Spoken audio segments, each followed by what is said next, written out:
우리 함께 읽습니다. 함께 고린도전서 10장 13절 시작. 사람이 감당할 시험 밖에는 너희가 당할 것이 없나니 오직 하나님은 미쁘사 너희가 감당하지 못할 시험 당함을 허락하지 아니하시고 시험 당할 즈음에 또한 피할 길을 내사 너희로 능히 감당하게 하시느니라. 아멘. MBC 뉴스 데스크에서 8월 달인가요? 이런 뉴스가 나왔습니다. 20년 동안 잘 다니던 그 길을 갑자기 하루아침에 그 주인이 컨테이너 박스하고 또 뭐 철제 어떤 바리케이트를 쳐가지고 길을 막아버린 거야. 그러니까 그 길을 통해서 16개나 되는 그 공장이 그 길을 통해서 원자재도 들어가고 그 길을 통해서 만든 물건도 다시 수송을 해야 되는데 길을 막아버리니까 차가 못 들어가는 거야. 원자재도 못 들어가.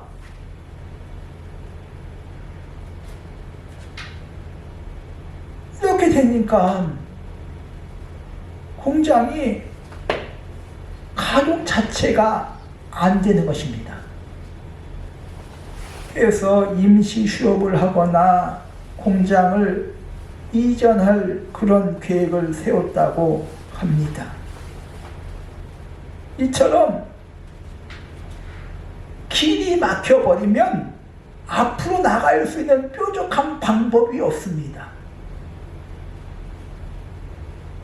이스라엘 백성이 역사상 가장 중요한 시기가 애굽에서 나와서 가나안 땅으로 들어갈 때, 이때가 어떻게 보면 이스라엘 역사 중에서 가장 중요한 시기라고 할 수가 있겠죠. 그래서 출애굽기를 엑소더스라고 합니다. 그 뜻은 탈출이야, 탈출. 애굽이니까 애굽 탈출이야. 애굽이 이집트 아닙니까? 한문으로 이집트가 애굽이야. 그러니까 애굽 탈출. 약 70명의 야곱의 가족들이 애굽으로 올라왔습니다. 흉년으로 말미암아 올라갈 수밖에 없지요. 약 300년이 지난 후에 70명의 야곱의 가족이 200만 정도로 늘어납니다. 엄청나게 늘어났지요.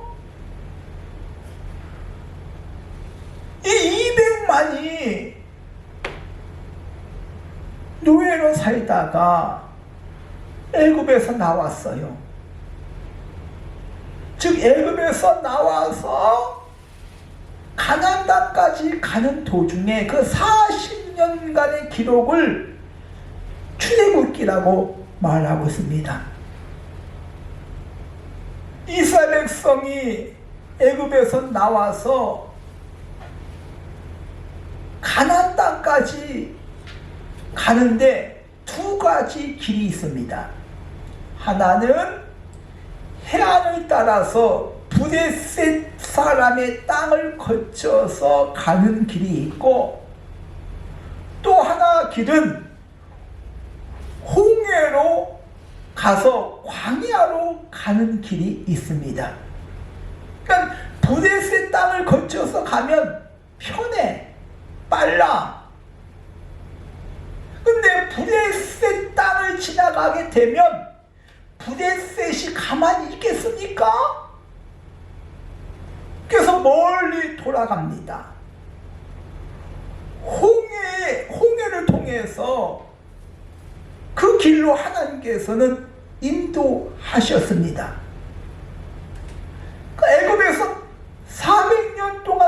살다가 막 빠져나왔어. 근데 브레셋하고 전쟁을 하게 되면 마음이 바뀌어서 다시 애굽으로 돌아갈까 하여 하나님께서는 출애굽기 13장 18절에 보니까 홍해 길로 인도하셨다 이렇게 나옵니다. 즉 하나님께서 홍해 길로 이스라엘 백성을 인도하셨다 그 말이야.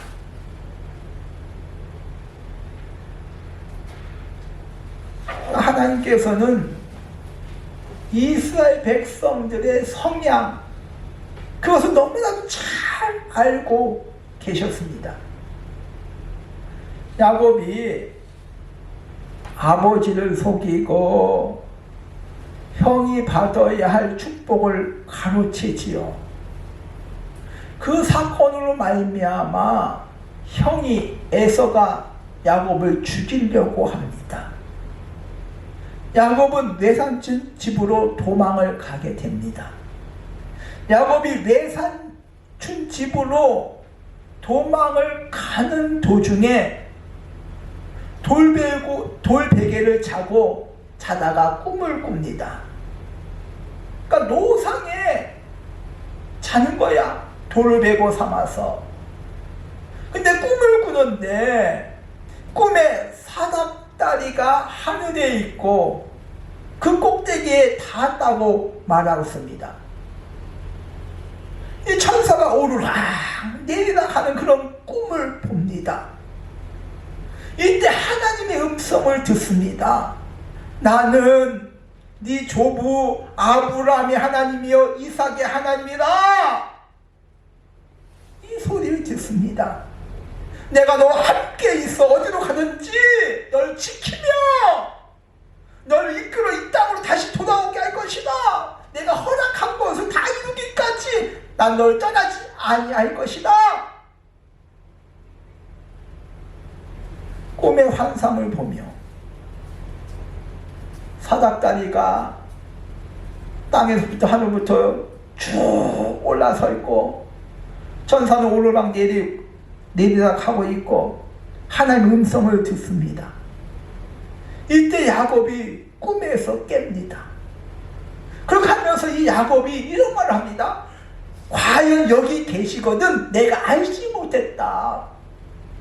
하나님께서 계시는데 그 사실을 알지 못하고 이 야곱은 자꾸 편법을 사용합니다. 속임수.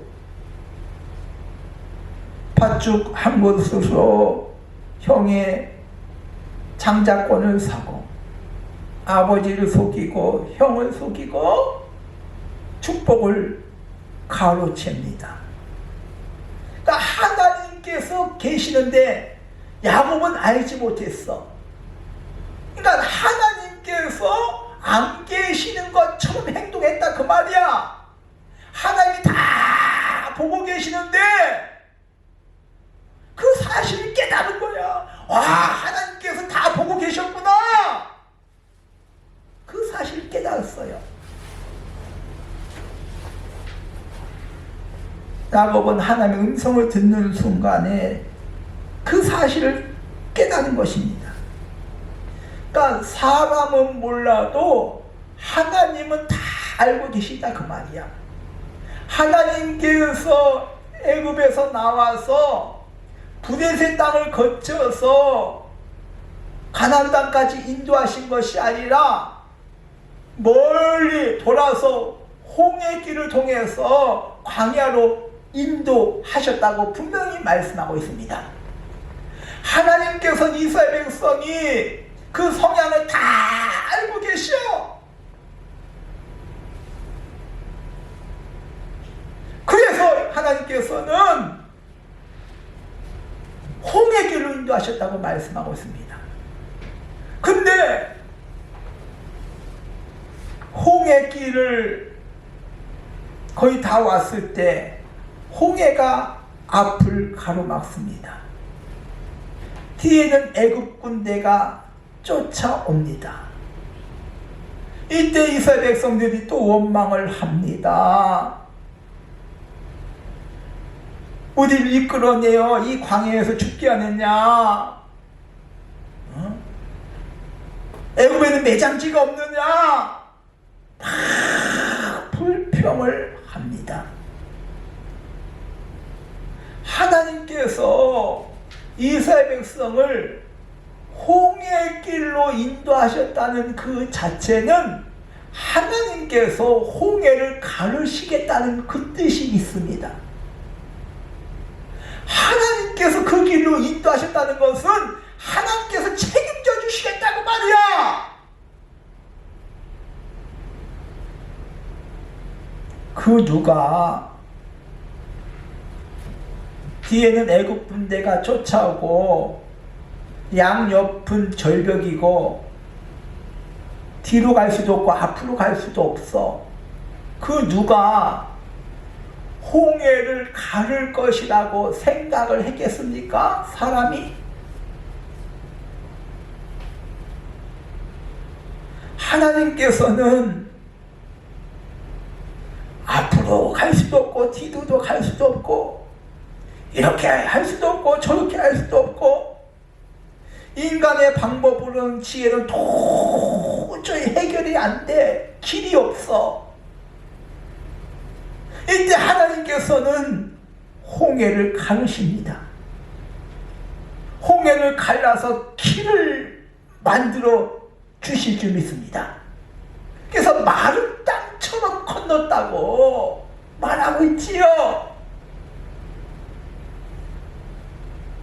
우리들 삶 가운데 홍해가 앞을 막고 뒤에는 애국 군대가 쫓아오고 어찌할 바를 모르는 그런 문제가 있을 수도 있다 그 말이야. 그러나 하나님께서는 그 가르시겠다 그 말이야. 길을 만드실 것이다 말씀하고 있는 줄 믿습니다.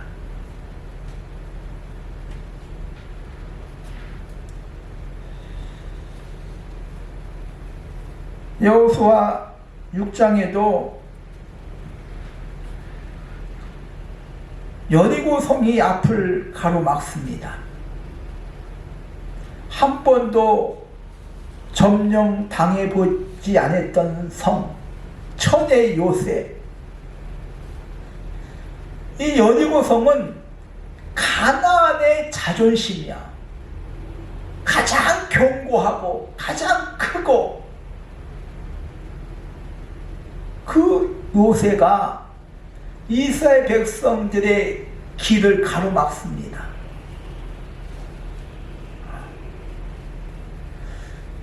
여호수아서 6장 1절에 보니까 여리고는 굳게 닫혔고 출입하는 자가 없더라. 그러니까 문은 닫혔어. 출입하는 자, 오고 가는 자가 없대. 문이 꽉 닫혔어. 그러니까 여리고 사람들은 문만 닫히고 가만히 있으면 괜찮을 줄 알았어. 왜? 한 번도 정복당해 본 적이 없는 성이기 때문에 문만 닫고 있으면 사람의 방법으로 도저히 그 성을 무너뜨리고 점령할 수 있는 방법이 없다는 거죠. 여리고 성이 딱 앞길을 가로막습니다. 길이 없어. 어떻게 보면 거대한 도저히 넘을 수 없는 그런 문제들. 하나님께서는 여리고 성을 무너뜨리시고 길을 내시고 밟고 지나가게 하신 줄 믿습니다. 오늘 말씀 한번 보겠습니다.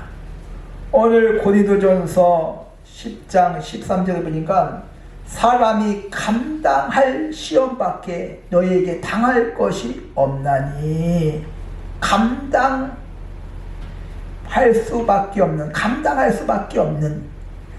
이렇게 시험이라는 것은 두 가지가 있습니다. 첫 번째는 테스트죠.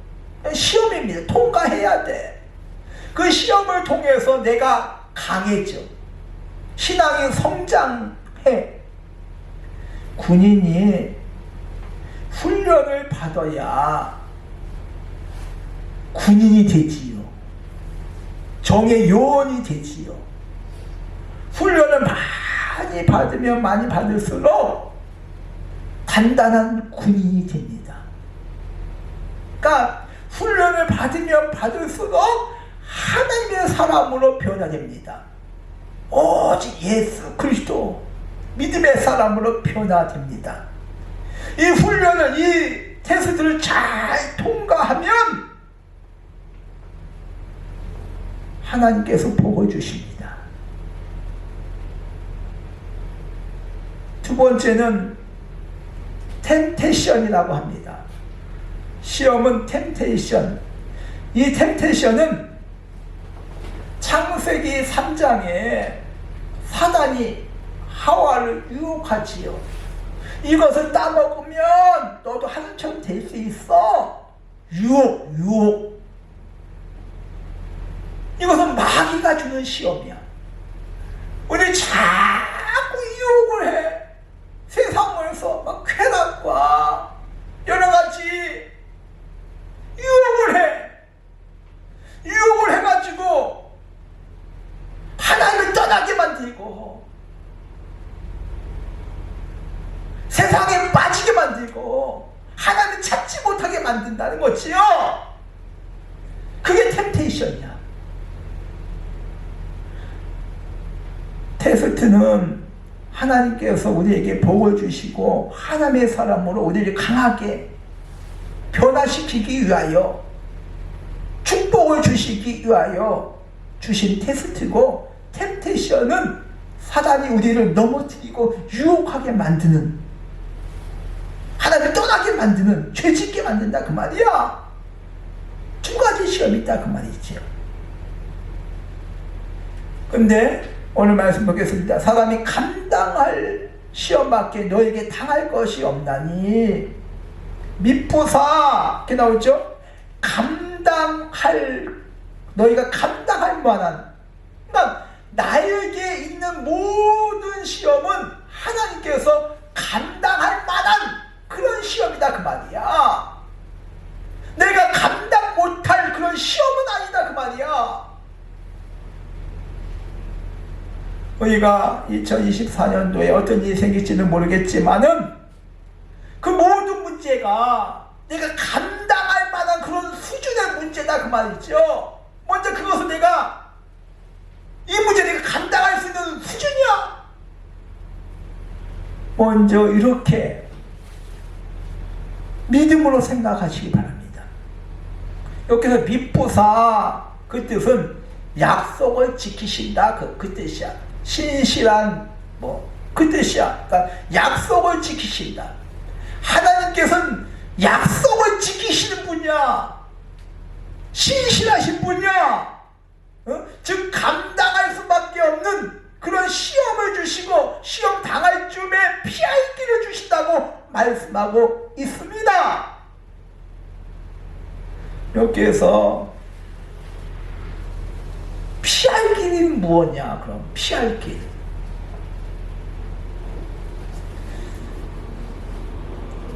앞에 홍해바다가 있어. 여리고성이 있어. 피할 길은 돌아가라는 말이 아니야.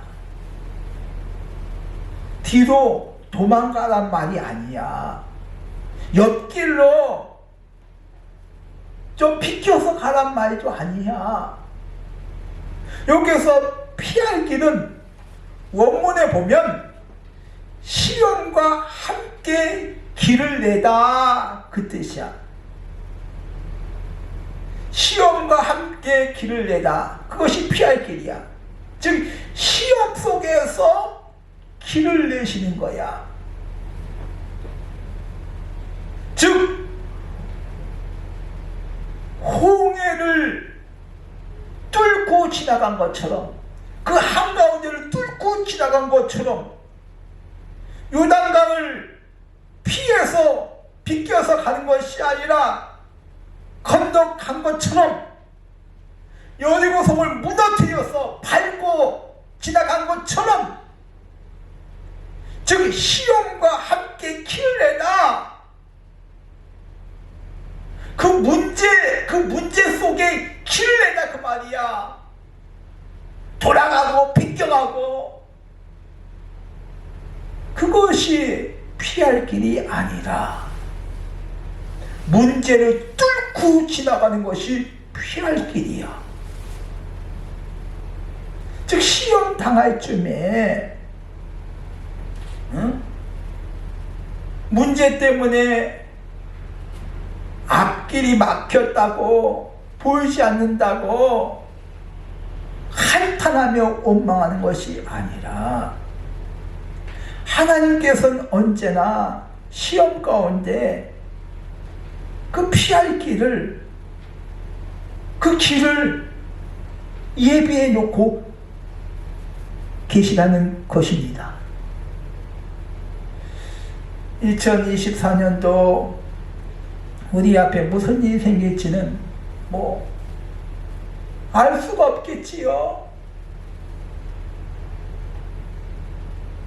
누가 2024년도를 한번 살아본 사람이 있다면 물어나 볼 텐데, 무슨 일이 생길지 아무도 몰라요. 그러나 그 모든 문제가 내가 감당할 만한 그런 수준의 문제다 그 말이야. 또 시험 당할 쯤에 피할 길, 하나님께서 그 문제를 뚫고 나갈 수 있도록 힘을 주시고 문제를 돌파할 수 있는 그 피할 길을 주신다 그 말이야. 이 사실을 붙잡고 두려워하지 말고 2024년도 승리하는 저와 여러분 되어지기를 주님의 이름으로 축원드립니다. 하나님 아버지, 참으로 감사를 드립니다. 하나님께서는